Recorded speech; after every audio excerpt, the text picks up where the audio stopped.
Kao što vidite, rano jutarnja šetnja kroz krastavce.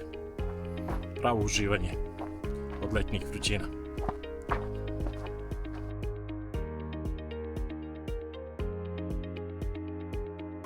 A sada ulazimo u šumu listova. Kao što vidite, ovdje je temperatura nekih, ajde da ne kažemo čak i 10 stepeni razlike. Lišće je očuvano, kao što vidite. To je pre svega zato što je dosta korišćeno, znači, bioloških preparata koji jednostavno nisu samo preparati kao takvi, već i biostimulatori, tako da biljka ima optimum za razvoj. To krastavac kao biljka koja je poreklom iz sutrovskih krajeva, koja obožava temperaturu, visoku temperaturu, uz dobru ishranu i vlagu nama daje najviše što može. A mi smo tu da propratimo 021 hibrid koji itekako daje sve to.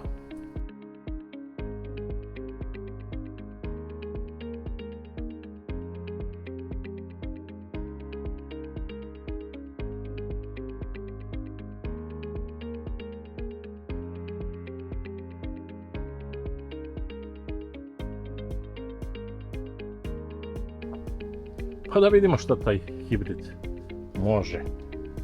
Inače, u toku je berba, do sad je bilo 2 berbe, sve ovo su mladi plodovi koji će tek doći na berbu. Oni drugi su skinuti. Pošto je letnje vreme, dosta ranije se kreće, znači da se iskoristi diže temperature, ali i ovo je dovoljno da može da se proceni kakvi su mogućnosti ovog hibrida.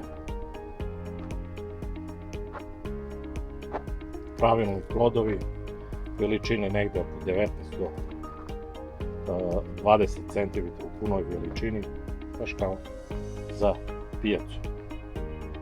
Fine, tamno-zelene boje, American Slicer, znači salatar sa dodavitima, kako je inače na našem tržištu zastupljeno u najvećem procentu.